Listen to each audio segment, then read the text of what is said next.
ଶ୍ରୋତାବନ୍ଧୁ ଜୀବନର ଅନୁଭବ ଓ ଉପଲବ୍ଧି ସବୁକୁ ବ୍ୟାଖ୍ୟା କରିବା ଆଦୌ ସମ୍ଭବ ନୁହେଁ।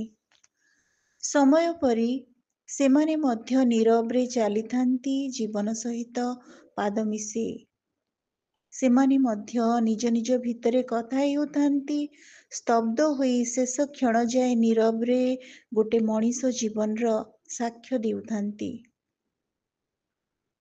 ଆଜି ଏମିତି ଅନୁଭବକୁ ନେଇ ଆପଣମାନଙ୍କ ଉଦ୍ଦେଶ୍ୟରେ ମୋର ଏକ କବିତା, ଯାହାର ଶୀର୍ଷକ ହେଉଛି ସବା ଶେଷ ପଥପ୍ରାନ୍ତ।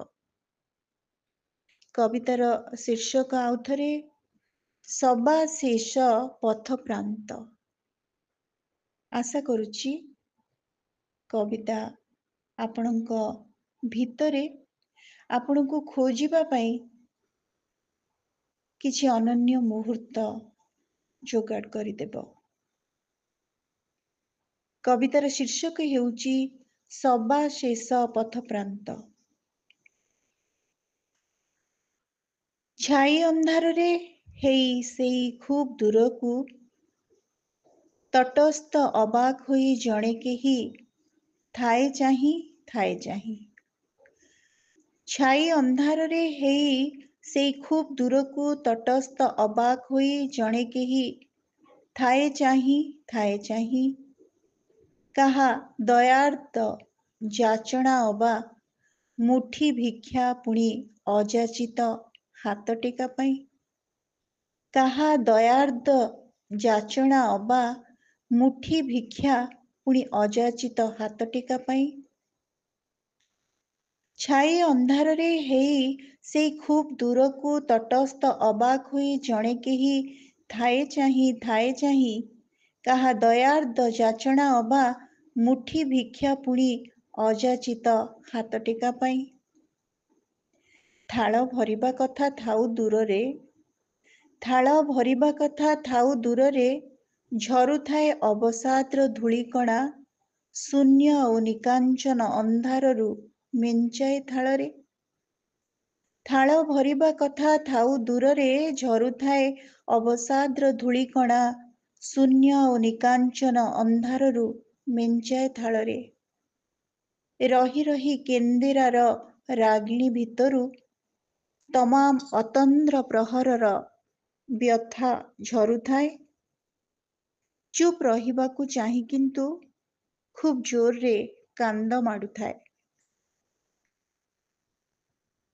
ଥାଳ ଭରିବା କଥା ଥାଉ ଦୂରରେ, ଝରୁଥାଏ ଅବସାଦର ଧୂଳିକଣା ଶୂନ୍ୟ ଓ ନିକାଞ୍ଚନ ଅନ୍ଧାରରୁ ମେଞ୍ଚାଏ ଥାଳରେ। ରହି ରହି କେନ୍ଦେରାର ରାଗିଣୀ ଭିତରୁ ତମାମ ଅତନ୍ଦ୍ର ପ୍ରହରର ବ୍ୟଥା ଝରୁଥାଏ। ଚୁପ୍ ରହିବାକୁ ଚାହିଁ କିନ୍ତୁ ଖୁବ୍ ଜୋରରେ କାନ୍ଦ ମାଡୁଥାଏ।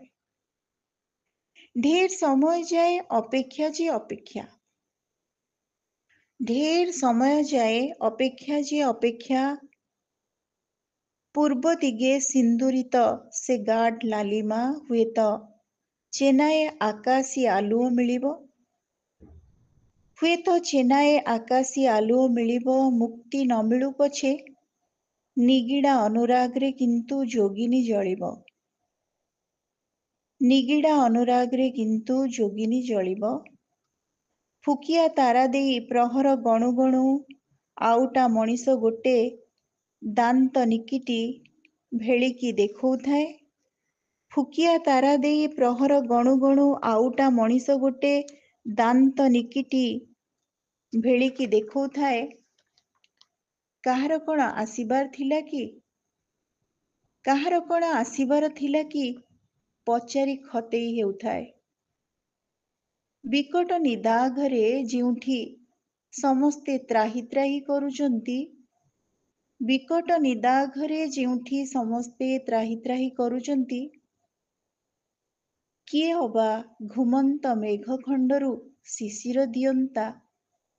ଲଜ୍ଜା ନାହିଁ ଯାହା, ଲଜ୍ଜା ନାହିଁ ଯାହା, ତୁ କି ବାତୁଳି ଧନ୍ଦି ହେଉଛୁ ଏ ନିର୍ଜନ ଶୂନ୍ୟତାରେ।